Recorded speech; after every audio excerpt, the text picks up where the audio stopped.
기도하겠습니다. 거룩하신 주님 감사합니다. 이 좋은 날에 저희들이 주님 앞에 나와 예배드리게 하시고 엎드려 기도하게 하시니 주님 은혜를 감사합니다.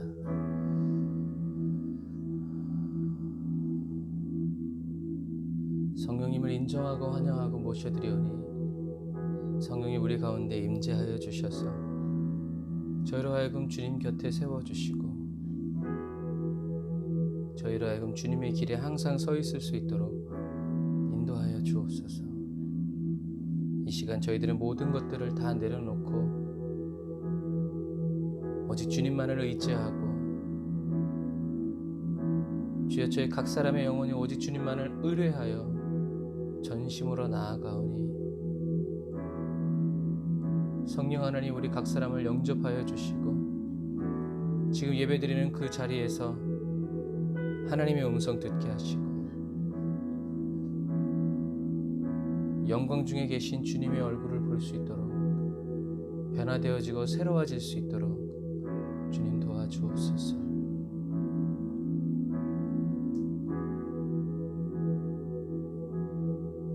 성령님 오셔서 저희 영혼 깊숙이 만져주시고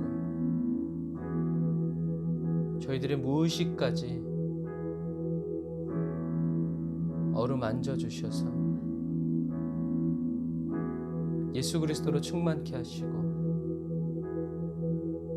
성령님의 은혜로 가득 채워져 넘치도록 역사해 주세요. 주님 은혜와 사랑을 감사드리며 예수님의 이름으로 기도드립니다. 아멘. 나를 지으신 주님 내 안에 계셔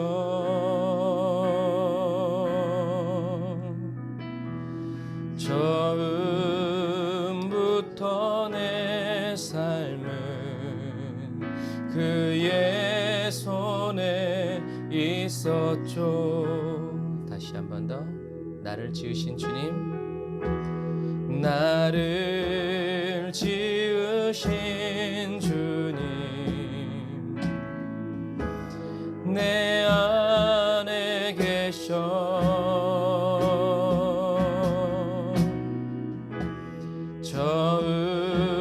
처음부터 내 삶은 그의 손에 있었죠.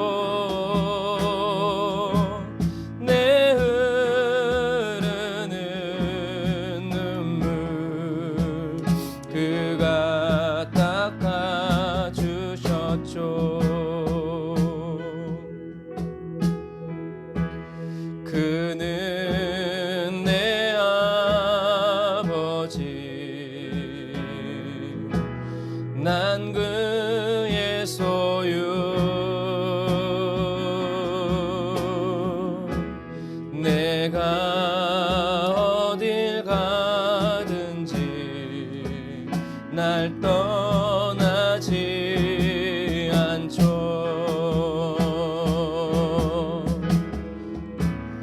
내 이름 아시죠.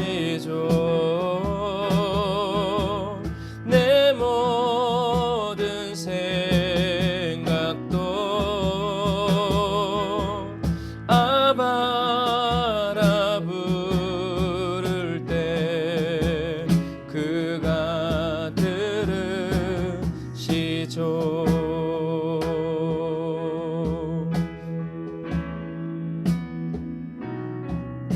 우리 1절부터 다시 고백해 볼까요?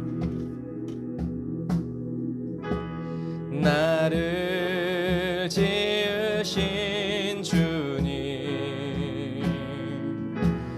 내 안에 계셔. 주님 내 안에 계십니다. 처음부터 내 삶은 그의 손에 있었죠. 내 이름 아시죠. 내 모든 생각도 내 흐르는 눈물 그가 닦아. 아멘. 주님 오늘도 우리의 눈물 닦아 주옵소서. 내 이름 아시죠. 내 이름 아시죠. 내 모든 생각도 내 흐르는 눈물 그가 닦아 주셨죠. 그는 내 아버지 난 그의 소유.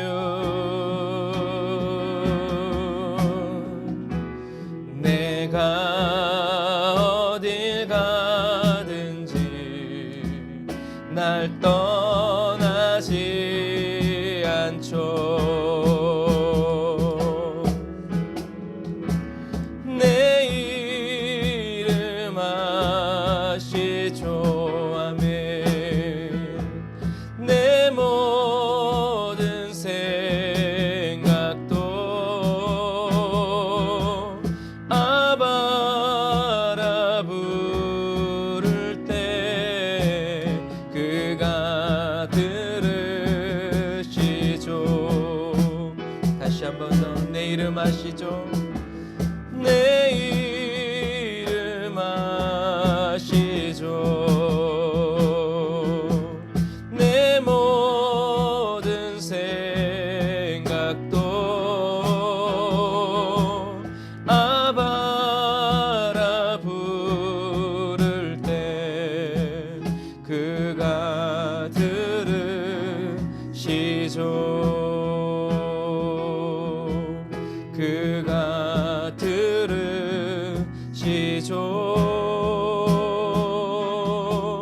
그가 들으시죠.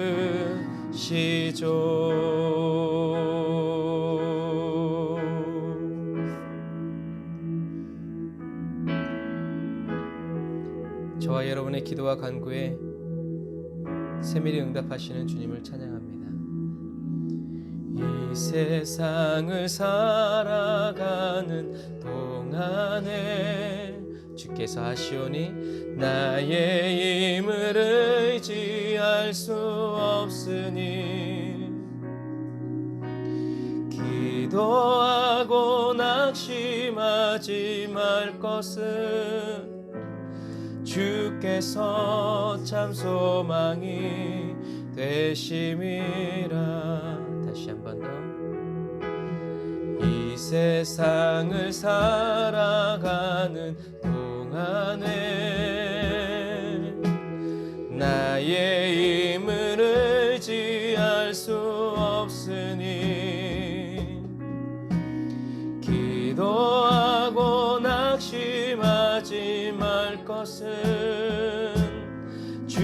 주께서 참 소망이 되심이라. 하나님의 꿈이 나의 비전이 되고 예수님의 성품이 나의 인격이 되고 성령님의 권능이 나의 능력이 되길 원하고 바라고 기도합니다. 하나님의 꿈이 날마다 나의 비전이 되고 항상 예수님의 성품이 나의 인격이 되고 성령님의 권능이 나의 능력이 되길 원하고 바라고 기도합니다.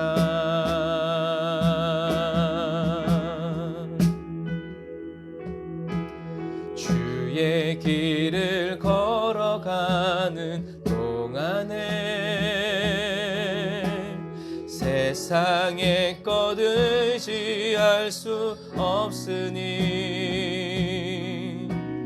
감사하고 낙심하지 말 것은 주께서 참 기쁨이 되심이라. 다시 한 번 더 주의 길을 걸어가는 동안에 나는 세상의 것 의지할 수 없으니 감사하고 낙심하지 말 것은 주께서 참 기쁨이 되심이라. 하나님의 꿈이 나의 비전이 되고 은혜로 예수님의 성품이 나의 인격이 되고 성령님의 권능이 나의 능력이 되길 원하고 바라고 기도합니다. 하나님의 꿈이 나의 비전이 되고 예수님의 성품이 나의 인격이 되고 성령님의 권능이 나의 능력이 되길 원하고 바라고 기도합니다. 하나님의 꿈이 나의 비전이 되고 아멘. 예수님의 성품이 나의 인격이 되고 성령님의 권능이 나의 능력이 되길 원하고 바라고 기도합니다. 원하고 바라고 기도합니다. 주님 바라고 원합니다. 나는 하나님을 예배하는 예배자입니다. 내가 서 있는 곳 어디서나 하나님을 예배합니다. 내 영혼 거룩한 은혜를 향하여 내 마음 완전한 하나님 향하여 이끄소서. 이곳에서 바로 이 시간 하나님을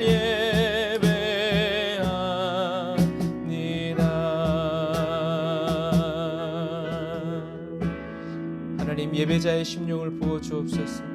나는 하나님을 예배하는 예배자입니다. 성령님 오셔서 내가 서 있는 곳 어디서나 하나님을 예배합니다. 내 영혼 거룩한 은혜를 향하여 내 마음 완전한 하나님 향하여 이곳에서 바로 이 시간 하나님을 예배. 아멘. 우리가 이곳에서 하나님을 예배합니다. 내 영혼 거룩한 은혜를 향하여 내 마음 완전한 하나님 향하여 주여 이곳에서 바로 이 시간 하나님을 예배합니다. 다시 한 번 더. 내 영혼 거룩한 은혜를 향하여 내 마음 완전한 하나님 향하여 이곳에서 바로 이 시간 하나님을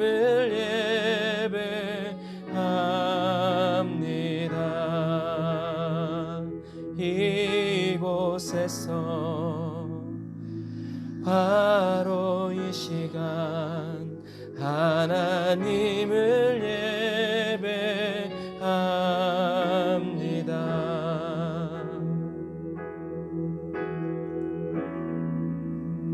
주님, 우리의 예배를 받아 주옵소서. 완전하시고 거룩하신 주님을 향한 저희들의 찬미의 제사를 받으소서. 완전하신 나의 주, 의의 길로 날 인도하소서. 행하신 모든 일 주님의 영광 다 경배하. 다시 한 번 더. 주님을 완전하다고 말하는 기쁨을 주옵소서. 완전하신 나의 주, 의의 길로 날 인도하소서. 행하신 모든 일 주님의 영광 다 경배합니다. 전심으로 예배합니다.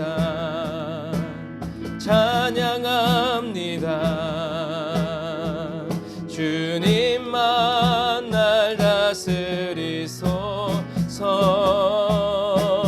예배합니다. 찬양합니다. 주님 홀로 높임 받으소서. 오직 주님만을 예배합니다. 찬양합니다. 주님만 날 다스리소서. 예배합니다. 찬양합니다. 주님 홀로 높임 받. 다시 한 번 더. 주님만을 예배합니다. 예배합니다. 찬양합니다. 주님만 날 다스리소. 주님만 다스려 주시는 삶 예배합니다. 찬양합니다.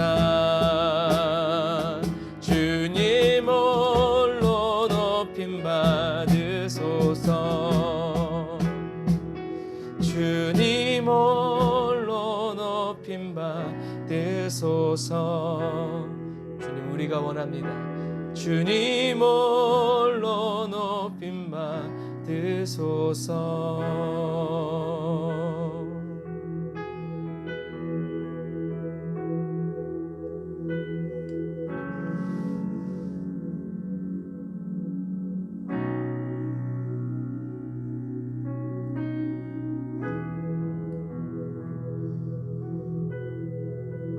이렇게 고백하면서 주님을 예배합시다.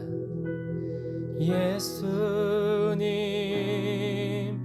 그의 희생 기억할 때 자기 몸 버려 죽으신 주, 나 항상 생명 주신 그네를 마음에 새겨 봅니다. 다시 한 번 더 성령이 우리의 마음에 이 고백을 새겨 주옵소서. 예수님,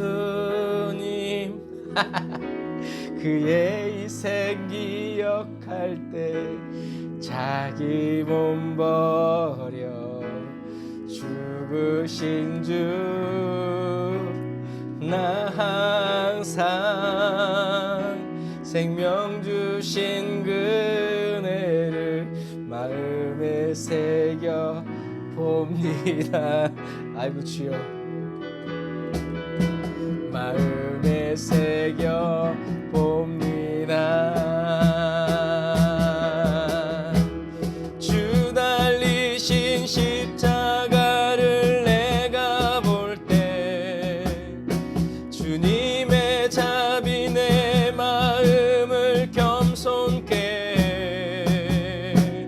주께 감사하며 내 생명 주께 드리네.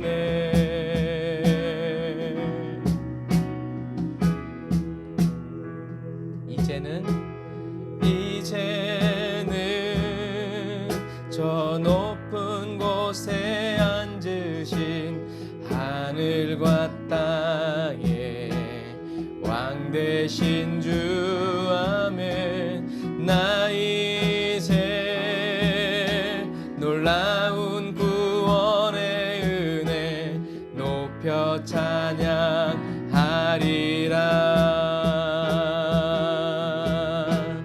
높여 찬양하리라.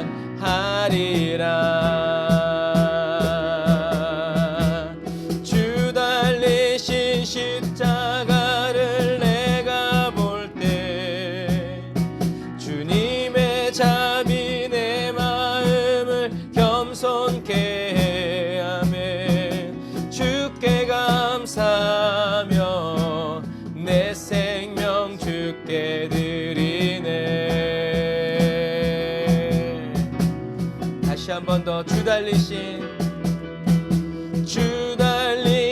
십자가를 내가 볼 때, 아멘. 주님의 자비 내 마음을 겸손케 해. 주께 감사하며 내 생명 주께 드리네.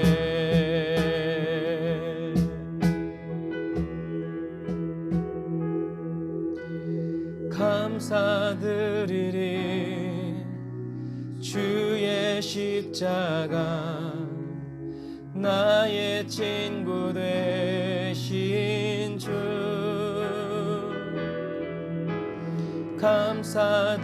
감사드리리 주의 십자가 나의 친구 되신 주. 다시 한 번 더. 감사드리리, 감사드리리 주의 십자가 나의 친구 되신 주, 감사드리리 주의 십자가 나의 친구 되신 주. 주 달리신 십자가를 내가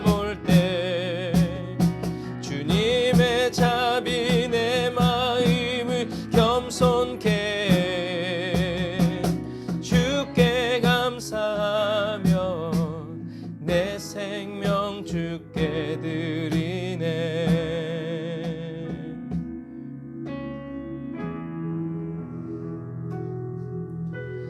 주 달리신 십자가를 내가 볼 때 주님의 자비 내 마음을 겸손케 해. 주께 감사하며 내 생명 주께 드리네.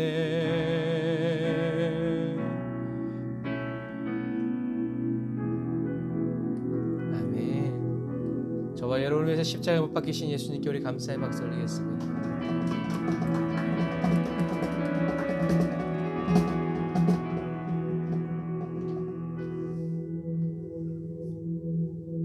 기도하겠습니다. 아멘. 주님, 자연처럼 예수님의 희생을 기억하게 하시고 자기 몸을 버려 죽으신 주님, 나 항상 생명 주신 그 은혜를 마음에 새겨 살아가는 그리스도인이 되게 해주세요. 주님의 십자가를 바라볼 때마다, 생각할 때마다 예수님의 자비에 저희들의 마음이 겸손해지게 해주시고, 예수님의 그 자비에 저희들의 교만함이 깨어 부서지게 하여 주시고, 예수님의 그 자비에 저희들의 낙심하고 절망한 낮아진 마음들이 높아지고 새로워질 수 있도록 성령님 도와주세요. 나의 친구가 되기 위해서, 나의 친구가 되어 주시기 위해서, 친구처럼 나와 이 세상을 동행하여 주시기 위해서 십자가에 못 박혀 죽으신 예수님을 찬양합니다. 그리고 그 주님께 감사드립니다. 주님 도우시고 인도해 주세요. 예수님의 이름으로 기도드립니다. 아멘. 아멘. 오늘 은혜 받으실 하나님 말씀 마태복음 9장 9절부터 13절.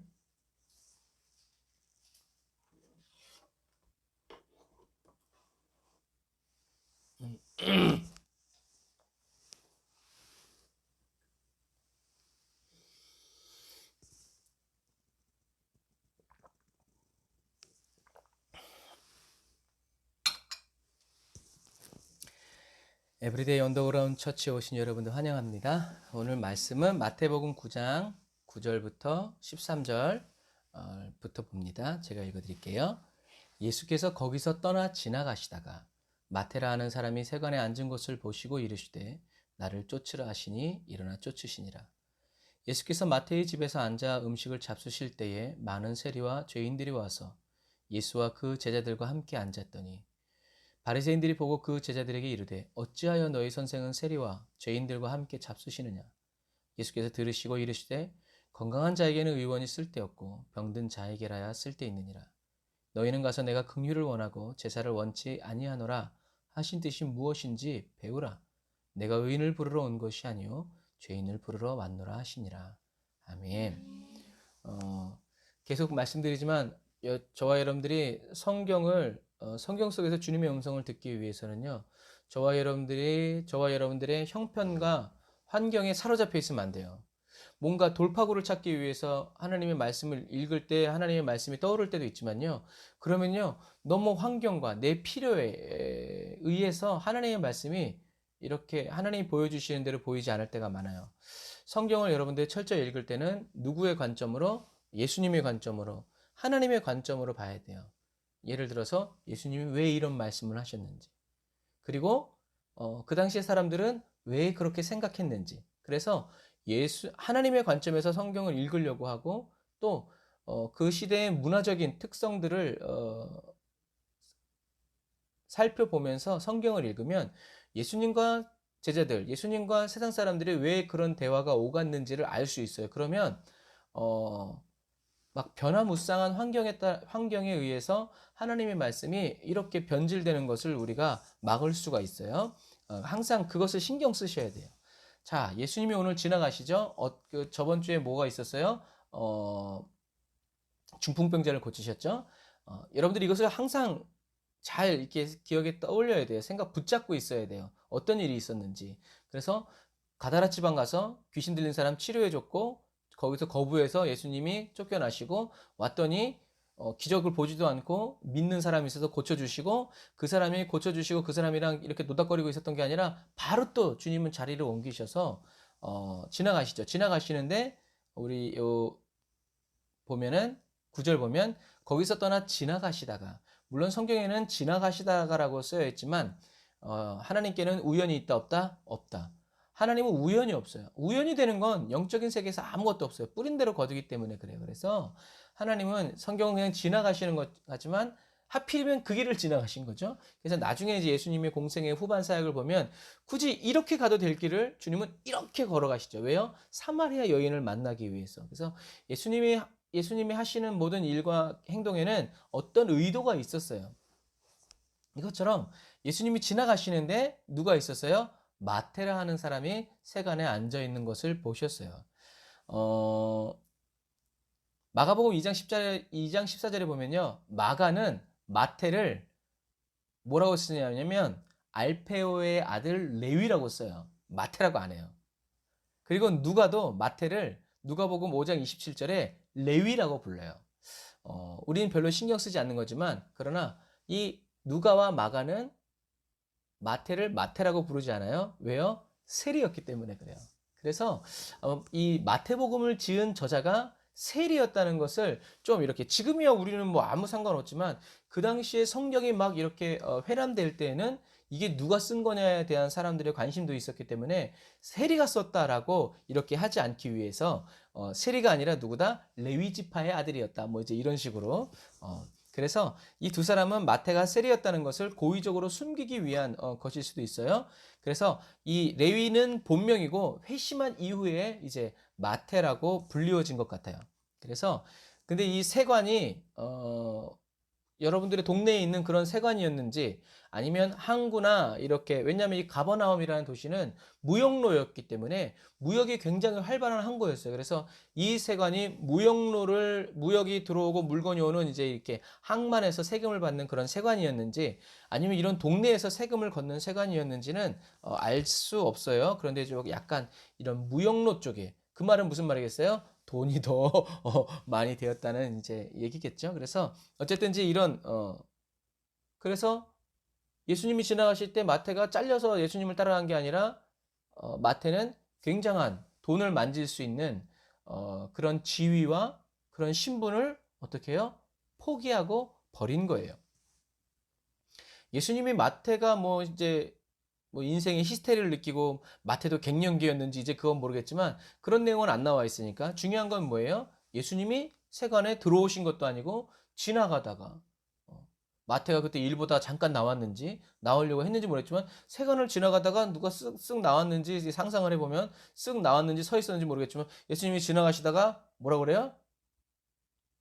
Follow me, 나를 따르라. 그랬더니 마태가 그냥 따라갔다는 얘기예요. 우린 간과하기 쉽지만 여기는 굉장한, 그래서 어떻게 생각해 보면 마태는 이미 중풍병자를 예수님이 고치실 때 그 현장에 있다가 돌아왔을 수도 있고요. 그 얘기를 들었을 수도 있고요. 어제 뭐 이렇게 우리가 이제 상상의 나래를 펼쳐볼 수 있죠. 그런 건 하여튼 부수적인 거지만, 근데 중요한 건 뭐예요? 예수님이 나를 따라라 라고 한마디 하셨을 때 마태는 어떻게 했다? 예수님을 따라갔다는 얘기. 그래서 성경은 어떤 때는 되게 재밌어요. 구약에서도 순종을 잘하는 사람들의 이야기는 짧아. 그런데 순종을 안 하는 야곱 같은 사람은 어떻게 해요? 성경이 길어요. 뭐 성경에 많이 나와 있다고 해서 유명한 사람이 아니에요. 하나님이 야곱을 이스라엘로 만드시기 위해서 수십 년이 걸린 거예요, 그렇게. 근데 순종 잘하는 사람은 성경에 짧게 나와요. 왜? 기록할 게 없으니까. 이제 그런 부분이에요. 근데 이 마태도 여러분들이 기억하셔야 될 거는 예수님이 지나가시면서 나를 따라라 라고 했을 때 마태는 아무 말도 안 하고 예수님을 따라가다가 어떻게 해요? 예수님 시장하시니까 우리 집에 가서 식사하십시다 라고 했어요. 그때 마태의 마음은 뭐였어요? 예수님이 배고파서였어요? 아니에요. 왜요? 마태가 밥 먹으러 왔을 때 마태하고 예수님만 앉아 있었던 게 아니라 누구요? 이 마태의 친구들이 우르르 몰려왔어요. 그건 또 우리가 생각해 보면 마태는 굉장히 세상적으로 교우 관계가 굉장히 좋은 사람이었다는 거. 마태가 말하면 우르르르 다 친구들이 죄인들이 다 몰릴 정도로 집이 큰 사람이었고 재력 있는 사람이었고 그러니까 이런 부수적인 것을 생각할 수 있지만 어쨌든 중요한 건 하나님의 관점에서 보면 마태는 예수님의 말씀에 즉시 순종했고 예수님의 말씀을 많은 사람들이 듣도록 하기 위해서 친구들을 불러 모으고 죄인들을 불러 모아서 같이 먹고 마시고 나누면서 이건 마치 삭개오가 자기 재산의 절반을 막 나누어 주고 막 이렇게 한 것을 우리가 생각할 수 있어요. 마태는 예수님을 따름으로 인해서 자기의 지위와 명예, 직업을 잃었지만 고귀한 사도의 직분을 얻었고 영광의 명예를 얻었죠. 세리의 자네, 영수증 쓰는 그 자리에서는 그런 붓에서는 이제 손을 놨지만 마태는 어떤 붓을 잡았어요? 마태복음이라는 성경을 기록하는 이 붓을 잡았다는 거죠. 여러분 하나님과 세상을 겸하여 섬길 수 없습니다. 그래서 오늘 우리가 이 본문에서 하나 기억해야 되는 것은 유대인들이 세리를 왜 죄인이라고 불렸는가에 대한 거예요. 그냥 우리들이 알고 있는 건 자기 민족을 이렇게 착취해가지고 세금을 막 걷어냈다는 거죠. 그러니까 쉽게 얘기하면 로마에 바치는 건 3이면 돼. 그런데 이 세리들은 별의별 세금을 다 떼어가지고 7개를 자기가 잡아서 어떻게 해요? 둘은 그래 니네 세금 뜯어오는 니네들이 먹고 5은 내가 먹는다. 이런 식으로. 그래서 자기 백성들의 고열을 착취해서 나쁜 놈이라고도 했고 또 하나는 이 죄인이라는 말은 죄를 지은 사람이 아니라 죄의 몸을 바친 자란 뜻이에요. 그러니까 조금 더 깊어요. 어쩌다가 실수로 죄를 지은 게 아니라 죄인은 죄의 몸을 바친 사람, 악한 일을 상습적으로 행한 사람, 율법을 준수하지 않거나 해이한 도덕심을 가진 사람, 그리고 이런 사람들이 다 누구였어요? 세리였고 이방인이었고 배교자였고 이단이었어요. 이런 사람들을 다 죄인으로 퉁친 거예요. 그리고 무엇보다도 이 세리들을 죄인시한 이유는 모든 사람들을 이방인이건 뭐건 죄인이건 나쁜 놈이건 병든 사람이건 다 어떻게 해요? 세금을 걷기 위해서 그들과 관계를 맺었고 또 율법에서 금지한 모든 것들 아까 말한 그래서 아까 이제 세간을 얘기하는 거예요. 이방 신상들이라든가 이런 아뚜마지 그런 것들 다 어떻게 뭐 만지고 뭐 어떻게 다 했겠죠. 그런 물품들을.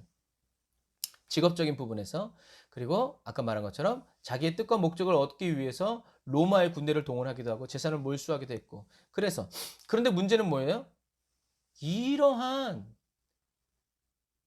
세리 마태에게 누가 예수님이 따르라고 그러는 거예요. 이 말도 충격적인데 세리의 집에 들어가서 같이 함께 웃으면서 식사를 하고 계셔. 자, 이 식사를 하는 모습을 보면서 바리새인이 예수님이 마태에게 따라오라고 얘기했을 때도 바리새인들은 아무 말도 안 했어요. 그런데 예수님이 그 유대인 바리새인들 아니 그 세리와 들어가서 밥을 함께 먹는 걸 보고 바리새인들이 뭐라고 그랬어요? 왜 제자들에게 예수님께는 못하고 예수님 저 안쪽에 들어가 있었는지 모르겠지만 왜 죄인의 집에 들어갈 수 없으니까 자기들은 무슨 얘기인지 아시겠죠? 자기들은 죄인의 집에 들어갈 수 없어요. 그러니까 문 밖에서 이제 제자들이 있었나 보지. 야, 니네 선생은 도대체 어떻게 생겨먹은 사람이냐? 랍비이고, 이 율법을 잘 알고 있는 선생이 왜 지금 저 죄인의 집에 들어가서 함께 희희낙낙하면서 밥을 먹고 있는 거냐? 라는 이 말을 한 거예요. 근데 여기서 이제 문화적인 배경이 나와요. 왜 그래요? 유대인들은, 함께 식사를 하면 어떤 관계라고 그랬어요? 가족들. 그래서 선교사님이 이스라엘 땅에 가도 유대인들이 자기 집에서 밥 먹자 소리를 안 해요. 왜요? 그 사람이 와서 같은 식탁에서 밥을 먹는 건 뭐예요? 가족이라는 얘기예요. 그러니까 구약에서 왕이 다른 나라 왕들을 잡아다가 같은 식상에서 밥을 준다는 건 뭐예요? 너는 이제 내 가족이라는 얘기예요. 그러니까 유대인들은 선교사님들 이렇게 이스라엘 가인 선교사님들은 아무리 친해도 자기 식탁에는 초대하지 않는다. 이것처럼 유대인들도 동일시 죄인과 내가 밥을 먹으면 내가 뭐가 된다? 죄인과 똑같은 사람이 된다. 근데 이건 율법에 있어요? 없어요? 없어요. 오히려 율법에는 너의 집을 열어서 가난한 사람들과 함께 밥을 먹으라라고 되어 있는데 유대인들은 자기네 나름대로 자기 의죠. 자기 생각대로 그런 사람들과 같이 이제 밥을 먹으면 할 수 없으니까 싫다고 한 거죠.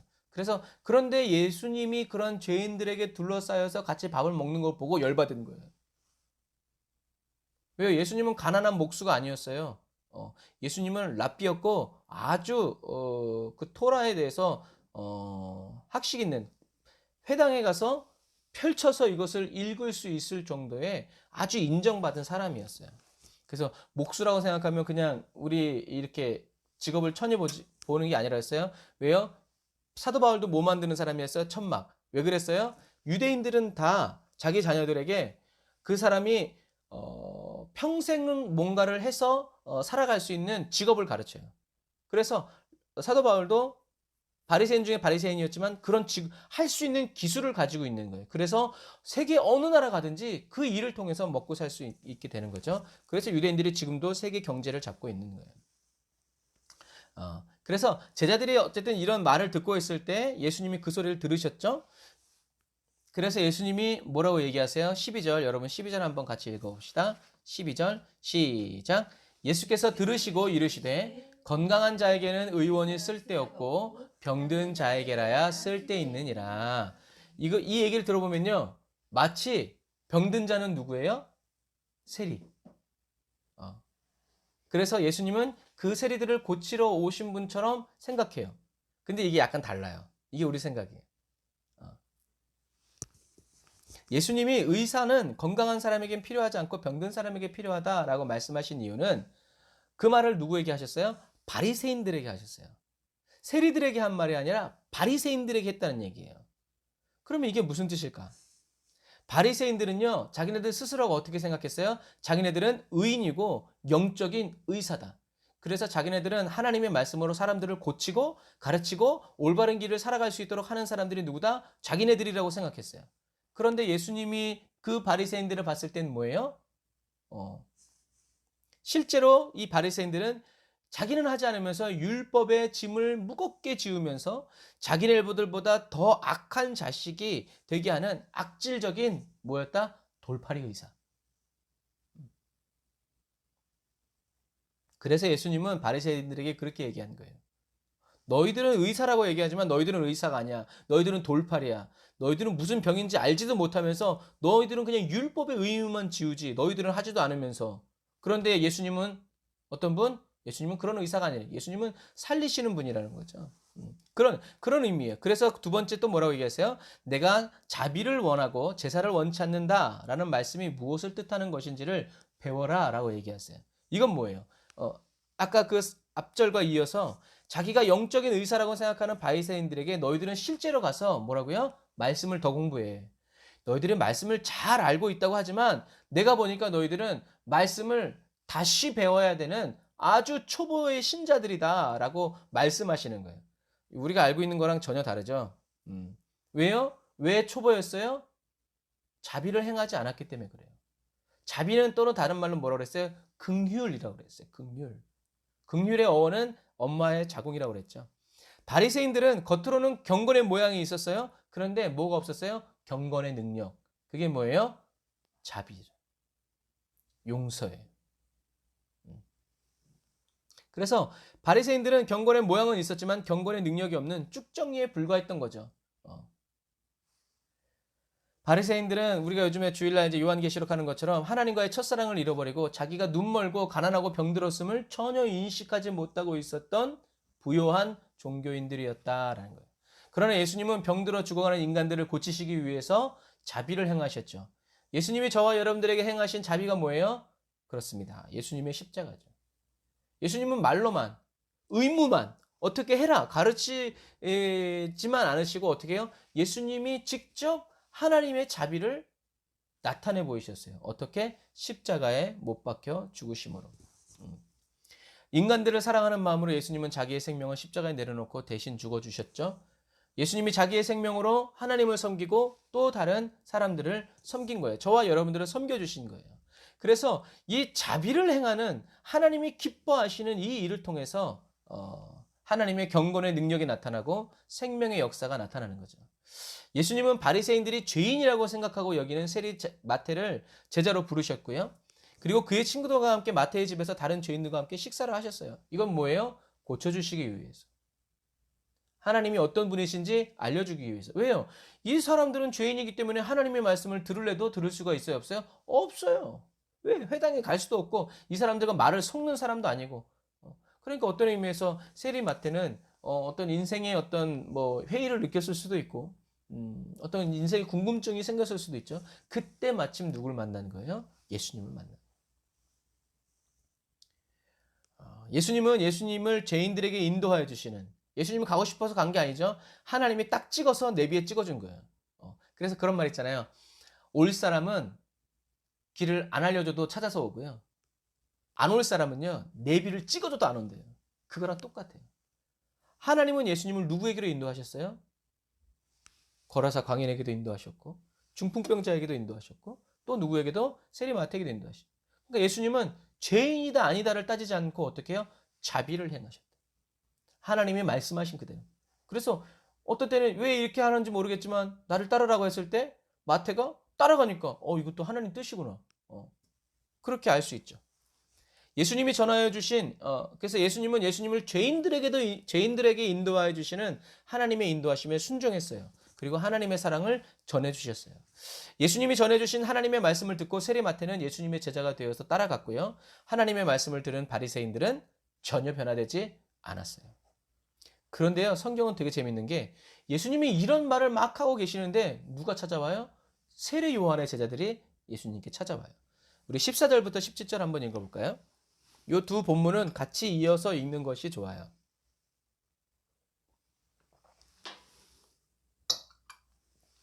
자, 잘 듣고 계시죠? 자, 마태복음 9장 14절부터 17절 제가 읽어드릴게요.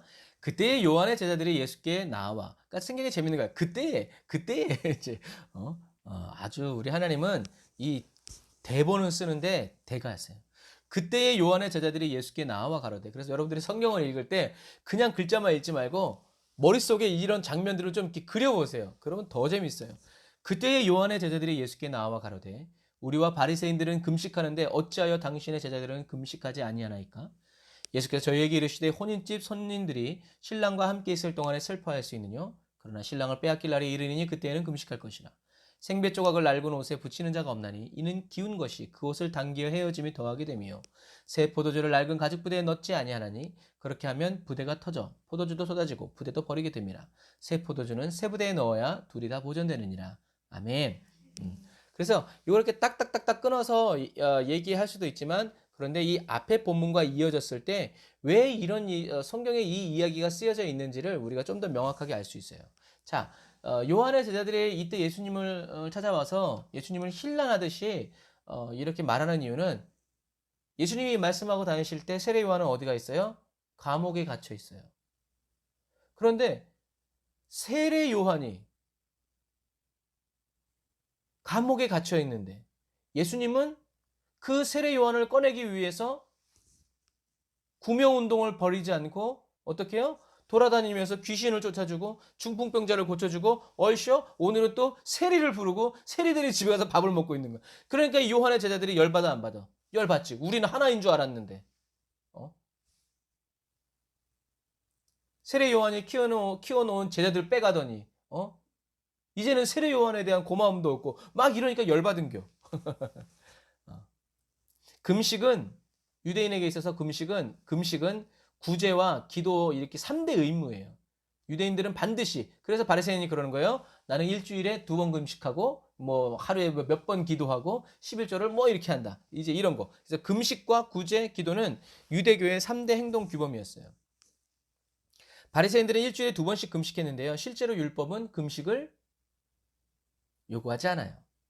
그런 빈번한 금식. 1년에 절기에 따라서 너희들이 금식해라 했지만 다른 날을 막 어떤 뭐 이렇게 해서 막 금식하라는 그게 없어요. 주님께서는 형식적인 금식을 비판하셨어요. 그래서 처음에는 막 정말 주님을 막 생각하는 마음으로 막 이렇게 금식하지만 나중에는 점점 바뀌어요. 뭔가를 얻어내기 위해서 단식 투쟁하는 것처럼 막 그렇게 바뀌어요. 그러나 금식은 그런 게 금식이 아니에요. 세상에선 데모하면 통하지만요. 하나님께서는요. 생고생입니다. 오히려 주님께서는 그런 금식하는 것보다 뭐예요? 흉하게 결박에 끌어주는 것을 하나님은 더 기뻐하셨어요. 예수님은 형식적인 금식을 비판하셨고 진정으로 영적인 금식을 권장하셨어요.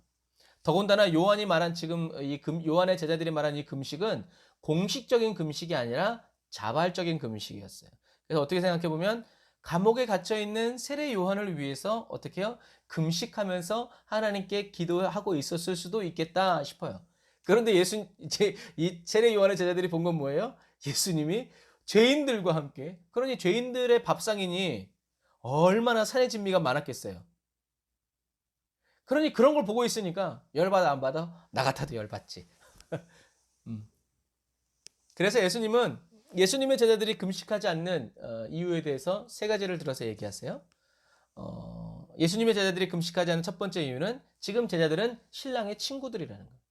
왜냐하면 유대인들에게 이 성년이 되는 날, 그리고 결혼식, 그리고 이 장례식은 굉장히 중요한 날이에요. 특별히 이 결혼식은 하나님과의 이제 이런 결혼식에 대한 이런 관념 때문에 결혼식이 되면 랍비들도 토라를 연구하지 않아도 되고 율법사들도 자기 이제 이렇게 친구가 결혼하거나 하면 성경을 쓰지 않아도 되는 이 정도로 아주 그냥 막 가. 군인 뭐 군대도 안 가. 막 뭐 이제 이런 식으로 아주 중요한 날이 이 결혼식 날. 그래서 이 예수님의 제자들이 금식하지 않는 이유는 무엇이다? 그러니까 최소한 이제 그런 거지. 그래, 예수님은 이런 거예요. 예수님은 그래. 먹고 마실 수도 있어. 그래, 메시아니까. 하나님의 어린 양이니까. 그럼 너희들은 기도해야 되지 않냐? 예수님의 제자들 중에 누가 있다? 세례 요한의 제자들이 있었어요. 너희들은 좀 같이 금식해야 되지 않냐라고 얘기하는 거예요. 그런데 예수님은 얘네들은 내 제자들은 신랑의 친구들이기 때문에 지금은 결혼 기간에 금식하는 거 봤냐? 안 하지 않냐 너희들도. 그러니까 이해가 되게 설명한 거예요. 너희들도 결혼식이 되면 군대도 안 가고 전쟁의 터에도 안 나가고 율법의 의무도 안 지켜도 되는데 지금 얘네들은 지금 잔치 중에 있는데 너 왜 그러는 거냐? 그러나 신랑을 빼앗길 날이 오리니 그때에는 어떻게 한다? 자발적으로 금식하게 될 것이다. 라고 이야기해 주시는 거예요. 첫 번째, 신랑의 친구들이기 때문에. 두 번째, 예수님의 제자들이 금식하지 않는 이유는 낡은 옷에 새 천 조각을 대고 깁는 사람이 없기 때문이다. 자, 이 말은 뭐냐면 예수님은 요한과 그의 제자들이 유대교적인 경건 형식과 예수님으로부터 시작되는 오늘날의 뭐 뉴노멀 이제 이런 얘기처럼 세례 요한의 제자들이 가지고 있는 이 유대교적 경건주의와 예수님으로부터 시작되는 새로운 그리스도인의 삶은 섞일 수 있다 없다? 없다는 얘기예요. 그래서 어떻게 해요? 새 술은 새 부대에 담아야 된다는 거예요. 그래서 만일 그렇게 기우면이라는 이 기운다라는 이것은 더욱 찢어지는 직역을 하면 더욱 찢어지는 것이 그 결과다. 결과적으로 더 찢어지게 된다. 수선하려고 했는데 결과적으로 더 찢어지게 되었다라는 이런 뜻이 이 기운다라는 거예요. 해서는 안 될 얘기라는 얘기죠. 그래서 예수님의 제자들이 금식하지 않는 세 번째 이유는 새 포도주를 낡은 가죽 부대에 넣지 않는다. 그래서 이 새 포도주는 이렇게 비유하면 좋을 것 같아요. 적 포도주와 화이트 포도주가 있는데 이 레드 와인 예수님이 가지고 있는 건 레드 와인이고 요한의 제자들이 가지고 있는 건 화이트 와인이라는 얘기가 아니에요. 질적으로 완전히 다른 게 아니라 똑같은 레드 와인인데 예수님이 가지고 있는 와인은 어떻게 해요? 너희들은 1년 전에 만든 거지만 내가 만든 건 오늘 만든 거다. 이런 식이에요. 그러니까 질적으로 다른 것이 아니라 시기적으로 새로운 이제 이런 포도주라는 얘기예요. 그래서 예수님은 구약을 부인하지 않으셨어요. 오히려 바리새인과 서기관들에 의해서 변질되고 왜곡된 유대교적 전통 제도와 종교 생활에 모순된 점을 지적하신 거예요. 그래서 예수님의 말씀은 예수님의 교훈은 종류가 다른 게 아니라 다만 참신한 형식을 가지고 그러니까 뭐 요즘에는 그런 말 안 쓰지만 옛날에 한 몇 년 전만 해도 뭐라 그랬어요? 패러다임을 바꿔라. 패러다임을 바꿔라. 이제 그러잖아요. 생각을 바꾸고 이런 것들. 그래서 예수님이 어쨌든 이 세 가지 비유는 뭐다? 유대교의 가르침 그리고 요한의 가르침과 예수님의 가르침은 섞일 수 있다 없다? 섞일 수가 없다는 얘기예요. 그래서 하나님의 말씀을 잘 안다고 생각하는 바리새인들은 예수님이 무슨 말하는지를 이해를 못했어요. 예수님이 직설적으로 얘기를 해도 세례 요한의 말씀을 배우고 교육을 받은 요한의 제자들도 예수님의 말씀이 뭔지 이해를 못했어요. 사랑하는 형제자매 그리스도인 여러분, 예수님이 오늘 본문 마태를 부르시고 바리새인과 세례 요한의 제자들을 통해서 저와 여러분들에게 말씀하시고자 하시는 것은 뭐냐면 저와 여러분들이 옛 종교적 습관을 완전히 벗어버리지 않으면 예수님이 주시는 새 은혜를 받을 수도 없고 따를 수도 없다는 얘기예요. 이렇게 비유하면 쉬울 것 같아요. 어떤 분이 불교 다니다가 예수님을 믿게 되었어요. 그랬더니 주일날마다 헌금할 때 얼마씩? 100만 원씩. 왜요? 자긴 시주할 때 그렇게 했다 이거요. 적어도 이 정도는 드려야 하나님께 부처님이 응답하셨다고 그렇게 배운 거예요. 그래가지고 예수 믿은 다음에 하나님께 헌금을 들 때 100만 원씩 드렸는데 나중에 가만히 보니까 자기를 전도한 권사님은 10,000원 하더래. 근데 우리 구역장 집사님은 5,000원 하더래. 믿음 좋은 장로님은 1,000원을 하더래. 그래서 내가 잘못 배웠구나. 그래서 1,000원을 했대. 여러분 이게 뭐예요? 이게 옛 습관이에요. 잘못 배운 거예요. 11조도 마찬가지고 모든 헌금은 어떻게 해요? 하나님의 원칙은 동일해요. 감사함으로 드려요. 그리고 예전에 드린 그 11조들은 다 어디 가 있었어요? 성전에 쌓여 있다가 어떻게 해요? 명절이 되거나. 그러니까 오늘날의 이슬람이 그걸 참 잘해요. 이슬람이 그 자미에 가면요. 항상 자미, 마을 중간에 뭐가 있냐면 자미가 있고 그 자미에는 뭐가 있냐면 빵집이 있고 병원이 있었어요. 그래서 가난하고 고아와 과부 이런 사람들이 어떻게 해요? 그 사람들이 오면 무료로 빵을 가져가거나 약을 가져갈 수 있었어요. 이것처럼 너무 지금도 너무 잘해. 그래서 더 성경적인 바로 성경적인 거예요. 그래서 성경의 곳간에 이런 11조들이 쌓여 있다가 가난한 사람들에게 나누어 주고 명절 때 양 없이 손가락 빠는 일이 없도록 다 그런 부분에서 자비를 베풀고 구제하고 선교하던 일에 이 11조가 쓰여졌다는 얘기예요. 중요한 건 뭐예요? 자원함으로 드려야 하나님이 받으신다는 얘기예요. 여러분, 저와 여러분들이 옛 종교적 습관. 그러니까 여러분, 오늘의 이 결론은 저와 여러분들이 하나님께 새 은혜를 받고 싶으면 눈이 열리고 귀가 열려서 새로운 주님을 만나고 싶으면 어떻게 해야 된다? 옛 것을 버려버려야 돼. 주님이 이거 잘못했어 라고 말하기도 전에 하나님, 그래서 그런 말 있잖아요. 딱 잘해 주시네. 어제의 은혜로 오늘을 살아갈 수 없고 오늘의 은혜로 내일을 살아갈 수 있다 없다? 없다. 왜? 하나님은 매일 새로운 은혜를 주시기 때문에 그래요. 근데 매일 새로운 은혜를 받지 못하면 어떻게 해요? 왕년의 은혜 가지고 살아가게 돼요. 왕년에 일어났던 기적과 그 역사를 보고 위로받게 되는 거예요. 그러나 여러분, 하나님은 그런 분이 아니에요. 하나님 어떤 분이에요? 세수를 세 부대에 담아주시는 거예요. 그래서 저와 여러분들을 세 부대가 되게 하시기 위해서 하나님은 어떻게 해요? 예수님을 이 땅에 보내주셨어요. 저와 여러분들에게 세술이 채워지는 그리스도인이 되시기 위해서 예수님은 십자가에 못 박혀 죽으셨고 성령님을 보내주셨어요. 그러므로 저와 여러분들은 어떻게 해야 돼요? 하나님의 새 은혜를 구하면서 뭐라고 그래야 돼요? 주님 새 부대가 되게 해주십시오. 저의 죄악된 본성 하나님 찍어주시고 그냥 잘라내주세요. 주님, 저는 주님의 새 은혜를 받기 원합니다. 일용할 양식, 오늘 주시는 새로운 은혜를 받기 원합니다. 이렇게 해야 돼요. 하나님은 새술은 새 부대에 담아주시는 분이고 생배 조각을 헌옷에 기우는 분이 아니시기 때문에 그래요. 마태는 주님의 말씀에 자기가 가지고 있는 모든 것을 일순간에 버렸고 바리새인과 요한의 제자들은 고집했고 더 굳게 붙들었어요. 여러분, 생명이 되지 않는 지식은 저와 여러분들을 교만하게 만듭니다. 주님을 따르기 위해서 세상의 모든 유용한 것을 버린 마태는 천국을 소유하게 되었고 성경을 쓰게 되었어요. 난 이게 제일 큰 것 같아요. 성경을 쓰게 되었다. 세리 마태가. 하나님은 이런 분이라는 거예요. 새 부대가 되면 하나님의 말씀에 순종하면 하나님은 그 사람을 통해서 그 사람이 할 수 없었던 일을 하게 되는 거예요. 얼마나 좋아요.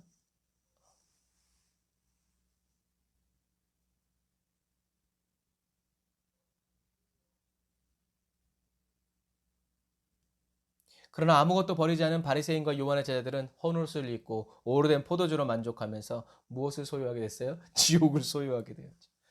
저와 여러분들을 새 부대가 되게 해주시기 위해서 예수님을 이 땅에 보내신 하나님 아버지를 어떻게 해라? 기억하세요.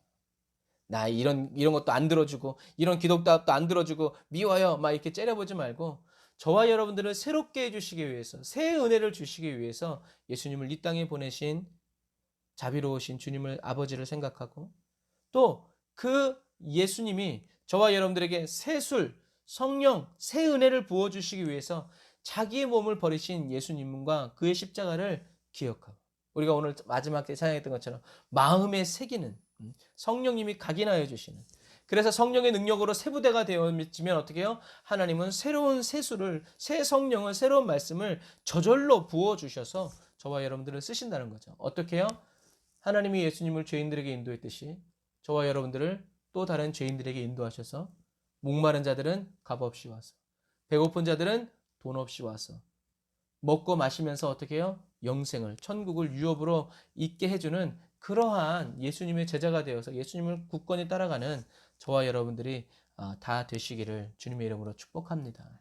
저와 여러분들은 순종하는, 그래서 자기 자신을 부인하고 하나님의 말씀을 따라가고 예수님을 따라가기 위해서 우리의 연약함을 벗어버리고, 주님 저를 도와주십시오. 저를 새롭게 해주십시오. 예수님의 보혈의 피로 저를 온전케 해주십시오. 주님 제가 새 부대가 되기를 원합니다. 라고 간절히 기도해야 하는 이유가 바로 이 이유입니다. 순종하는 저와 여러분들, 그리고 순종하려고 하는 저와 여러분들을 순적히 인도해 주실 주님을 찬양합니다. 기도하겠습니다. 아멘. 주님, 세리마태와 같은 저희들을 찾아와 불러주시고 주님을 따르게 하여 주신 은혜에 감사드립니다. 바리새인과 같이 모나고 어리석고 꽉 막힌 저희들을 사랑하셔서 말씀으로 친히 손가락 끝으로 짚어 가르쳐 주시는 주님. 주님의 부르심에 답해 오직 순종으로 주님 앞에 나아가 머무는 그리스도인이 되기 원합니다. 성령의 새 은혜, 새 말씀을 주시기 위해서 십자가에 못 박히신 예수님을 사랑합니다. 주님이 주시는 그 은혜를 받기 위하여 다 버리고 다 고치고 겸손히 주님 앞에 서오니 주여 어루만져 주셔서 하나님 보시기에 합한 것이 아니라면 그 무엇이든지 다 제거하여 주시고 없이 하시고 성령의 불로 소멸하여 주옵소서. 저희들이 아직도 미쳐버리지 못한 것이 있다면 주님, 저희들의 어두운 눈을 열어보게 하시고 저희들의 손과 입으로 철저히 버릴 수 있도록, 다시 끌어안지 않도록, 개와 돼지처럼 다시 돌아가지 않도록 주님 도와주세요.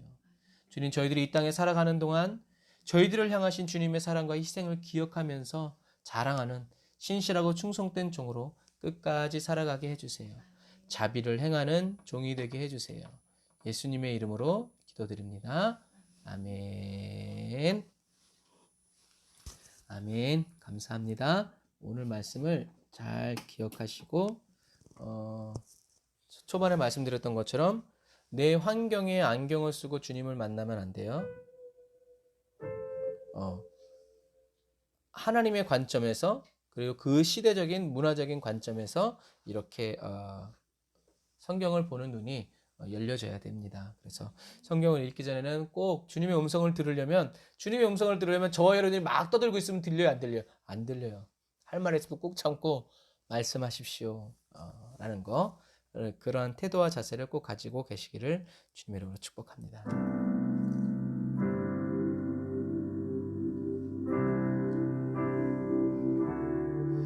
근데요, 저와 여러분들의 힘으로 하려면 힘들어요. 제가 이런 말씀을 선포하면 가슴에 턱 막히는 분도 계실 거예요. 이걸 어떻게 하나? 그래서 하나님께서 저와 여러분들에게 뭘 주시는 거예요? 은혜를 주시는 거예요. 여러분, 사모한 끝에 은혜를 받는 사람과 사모하지도 않았는데 은혜를 받는 사람은 은혜를 향한 그 마음이 달라요. 요즘에 뭐 라떼는 얘기하면 사람들이 꼰대라고 하지만 믿음의 선배들이 해주는 그 라떼를 우린 들어야 돼요. 영적인 원리와 원칙은 항상 똑같기 때문에 그래요. 그래서 하나님은 저와 여러분들을 목마르게 하시는 거예요. 받고 보면 별거 아니야. 그런데 목마르게 하시는 거예요. 왜요? 나의 나된 것은 오로지 주님의 은혜다. 하나님이 하셨습니다. 라는 그 믿음의 고백, 저와 여러분들을 그 반석 위에 세워 주시기 위해서예요. 저와 여러분이 원하는 삶, 원하는 길이 아니라 주님이 원하시는 삶, 주님이 저와 여러분들을 인도해 주고 계시다는 그 확실한 증거를 주시기 위해서 하나님은 오늘도 저와 여러분들에게 올바른 목마름을 줍니다. 그냥 오늘의 현실이 답답하고 앞이 캄캄해서 하나님의 새 은혜를 구하는 사람이 아니라 오늘 예수님처럼 세상 사람들이 죄인이라고 멸시하고 무시하는 사람들에게 찾아가서 그들과 함께 먹고 마시고 또 그들을 집안에 불러들여서 예수님을 보내주신 하나님의 사랑을, 그리고 하나님의 말씀에 순종해서 이 땅에 오셔서 십자가 못 박혀 죽으신 예수님을, 그리고 그의 부활과 그의 다시 오심을 자랑하고 또 칭찬하고 기뻐하고 나누는 저와 여러분들이 다 되시기를 바랍니다. 우리의 힘으로는 할 수 없지만 주님이 은혜 주실 때 모든 것은 하나님의 능력으로 일순간에 이루어진다는 것을 기억하시면서 우리가 주님의 마음을 구하고 주님의 마음을 사모하면서 우리 찬양 드립시다. 보소서 주님, 나의 마음은 선한 것 하나 없습니다. 마치 마태의 노래 같죠? 그러나 내 모든 것 주께 드립니다. 사랑으로 안으시고 날 새롭게 하소서. 보소서 주님, 나의 마음을 회개하는 세리마때 선한 것 하나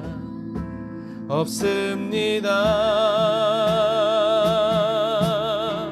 그러나 내 모든 것 주께 드립니다. 사랑으로 안으시고 날 새롭게 하소서. 주님 마음 내게 주소서. 내 아버지 주님 마음 내게 주소서. 나를 향하신 주님의 뜻이 이루어지도록 주님 마음 내게 주소서. 다시 한 번 더. 보소서 주님, 나의 마음을 회개하는 마음으로 선한 것 하나 없습니다. 그러나 내 모든 것 주께 드립니다. 사랑으로 안으시고 날 새롭게 하소서. 주님 마음 내게 주소서. 내 아버지 주님 마음 내게 주소서. 나를 향하신 주님의 뜻이 이루어지도록 주님 마음 내게 주소서. 내게 사랑을 가르치소서. 당신의 마음으로 용서하게 하소서. 주의 성령 내게 채우사 주의 길 가게 하소서. 주님 당신 마음 주소서. 주의 성령 내게 채우사 주의 길 가게 하소서. 주님 당신 마음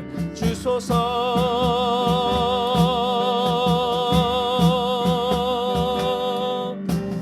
주님 마음 내게 주소서.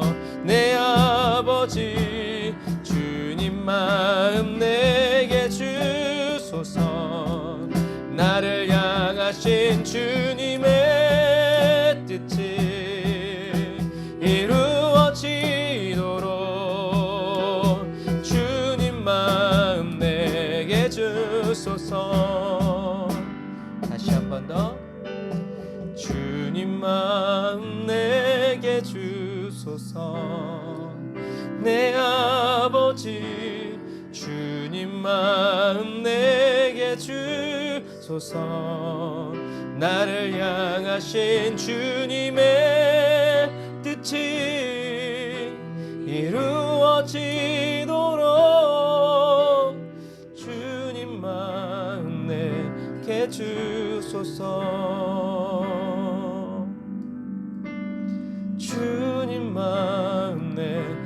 주소서.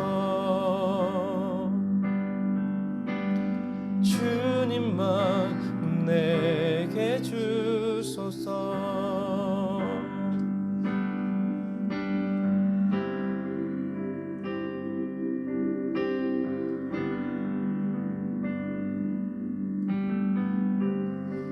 우리 이 시간에 말씀 생각하면서 예수님은 날 위해서 십자가에 목숨까지 내려놓으셨는데 나는 아직도 주님을 위해서 내려놓지 못한 것이 무엇이 있는가? 아니, 주님이 내려놓으라고 말씀하셨는데 아직도 내가 끌어안고 있는 것이 무엇인지, 아직도 내가 두려워하고 있는 것이 무엇인지 성령님 나에게 보여달라고. 오늘 제가 세부대가 되기를 원합니다. 제가 세부대가 되는 것을 가로막는 영적, 육적, 환경적 모든 악한 것들을 주님 오늘 다 보여주십시오. 그리고 성령의 능력으로 이것들을 끊어주시고 성령의 충만함을 받아 성령의 불로 이런 것들이 다 사라지도록 주님이 주시는, 매일 주님이 저희들에게 주시는 새로운 기름 부음을 사모하면서 나아가게 해달라고 우리 주의를 한번 부르짖고 간절히 기도합시다. 주여,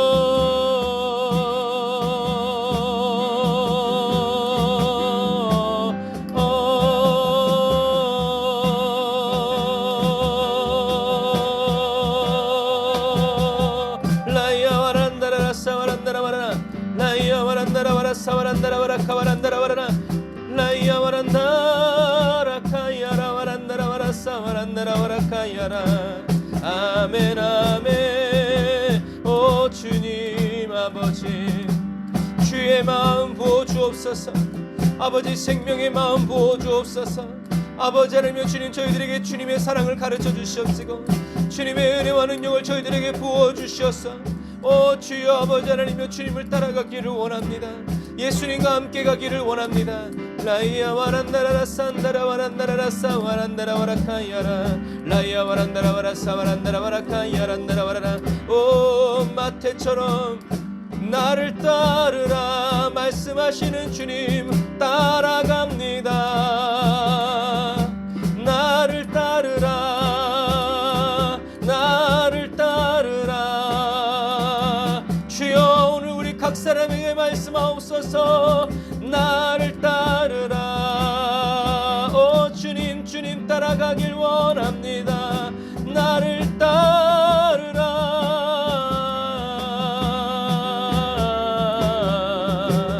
나를 따르라.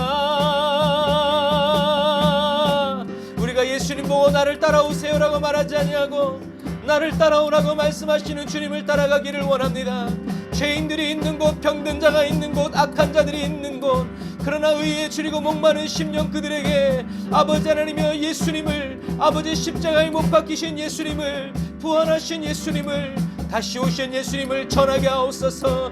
아멘 아멘 아멘. 오 주여 세상의 모든 것 버립니다.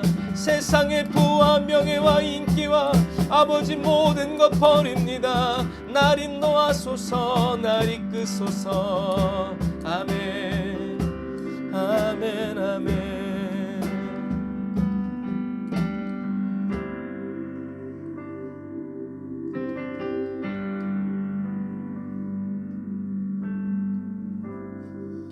아멘. 주님, 저희들이 더욱더 마음껏 기도하고 마음껏 예배할 수 있도록 주님께서 저희들에게 오프라인 처소 주시고 캠핑카도 주시되, 그러나 주님 그런 것들이 없어도 숨죽여 주님을 부르고 숨죽여 주님을 찬양해도 하나님의 귀에 들리고 하나님의 마음에 새겨지는 저희들의 기도와 예배가 되기를 원합니다.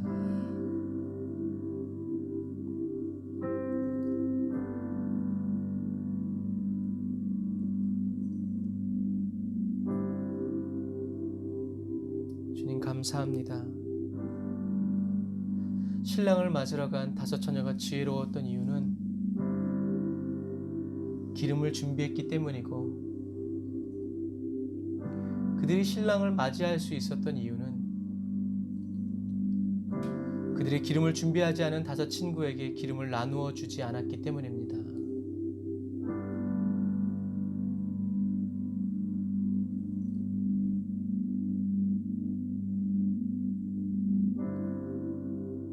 주님, 이 마지막 시대를 살아가는 저희들에게 이 지혜를 주세요. 기름을 준비해야 될 때 준비하게 하시고, 기름을 나누어 주지 말아야 할 때 나누어 주지 않도록. 세상 사람들은 믿음도, 은혜도, 기름도 나눌 수 있다고 생각하지만, 이 기름은 하나님과 나와의 친밀함을 의미하는 것이기에, 물론 세상에서는 친구의 친구가 나의 친구도 되기도 하지만, 그러나 영적으로는 그런 일이 일어나지 않기에 주님 감사합니다. 기름 준비하지 않은 친구가 내게 올 때라도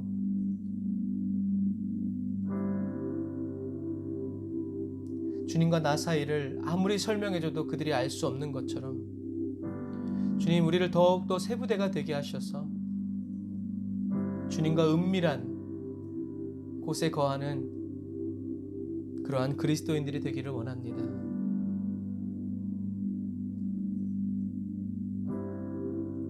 악한 자들이 우리에게 올 때 할지라도 그들이 우리에게 있는 그 기름을 빼앗을 수 없음을 인하여 찬양합니다.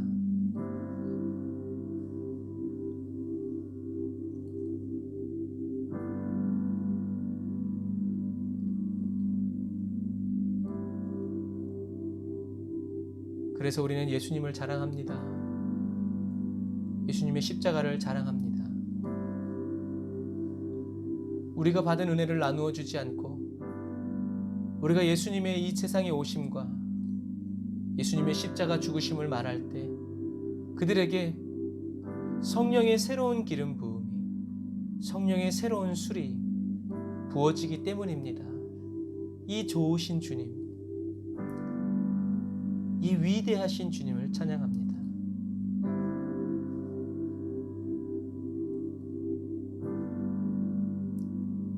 진주장사와 같이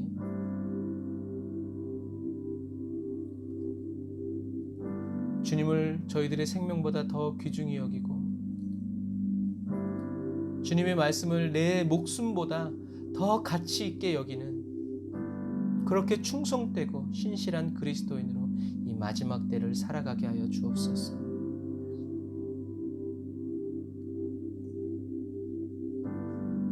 어제의 은혜로 오늘을 살아가려고 하지 말고, 또 오늘의 은혜로 내일을 살아가려고 꿈꾸는 그러한 그리스도인이 아니라, 내일 또 새 은혜를 예비하여 주신 주님과 기쁨으로 동행하고 주님이 이루실 일들을 생각하면서 오늘을 살아가는 우리가 나그네의 힘을 잊지 않게 하여 주옵소서. 이 땅에 뿌리 내리려고 애쓰지 말고 어떻게 해서든지 빨리 천국에 가기 위해서 주님과 함께 동행하여 살아나아가는 지혜로운 그리스도인 되게 하여 주옵소서. 사람들이 뺏어갈 수 없고 사람들이 채울 수 없는 성령의 기름을 저희들에게 부어주시니 감사합니다. 주님 오시는 그날 그때까지 기도의 횃불을 높이 들고 선한 삶을 살아가며, 주님이 언제 오시든지 그 기름이 떨어지지 않는 성령 충만한 그리스도인 되게 하옵소서. 영광의 임재의 그리스도인 되게 하여 주옵소서. 하늘의 부흥을 이 땅 가운데 끌어당기는, 가져오는 그리스도인 되게 하옵소서. 주님 감사합니다.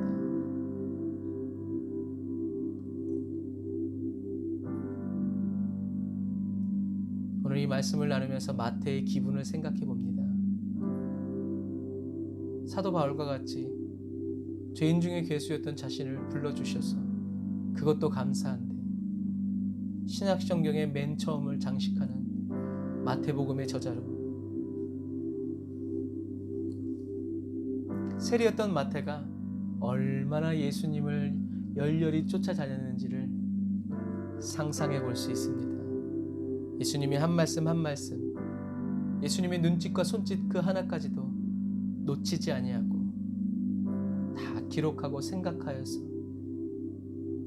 죄인인 자기를 구원해 주신 예수님을 후대의 모든 사람도 다 기억하고 알 수 있도록 편지를 쓰고 일기를 써서 남긴 마태처럼 하나님, 오늘 기도하는 에브리데이 언더원 처치의 모든 성도들, 예수님과의 이 비하인드 스토리를 잘 써내려가게 해주시고 그냥 살아가고 잊어버리는 하루하루가 아니라 주님과 함께 손을 꼽아가면서 추억을 얘기할 수 있는 명확한 은혜의 날들, 은혜의 하루하루가 될 수 있도록 도와주옵소서. 지금은 길이여 진리여 생명 되신 우리 주 예수 그리스도의 은혜와 하나님 아버지 극진하신 사랑하심과 성령님의 내주교통 인도 역사하심이 단을 쌓아 예배드리고 기도하고 돌아가는 주의 백성들 머리머리 위에 죄인을 사랑하시고 찾아오셔서 의롭다 말씀하여 주시는 그 은혜와 평강이 이제로부터 영원토록 함께 하실지어다. 아멘. 할렐루야. 우리 하나님께 감사의 박수 올리겠습니다. 네. 코로나 확산이 계속되고 있어요, 여러분. 삶의 환경에서 여러분 조심하시고 면역력 잘 높이시고요. 기도하시면서 우리 나라 민족을 위해서 계속 기도해야 될 것 같아요. 특별히 의료 체계가 무너지지 않도록 이참에 술과 음주 가무가 다 끊어지고 각 가정에서 마가 다락방의 역사가 일어날 수 있도록 여러분 계속 기도해 주시고 여러분도 그렇게 하시기를 주님의 이름으로 축복합니다. 자, 오늘도 수고하셨습니다. 내일도 새 은혜 받는 새로운 그리스도인 되시기를 주님의 이름으로 축복합니다. 샬롬.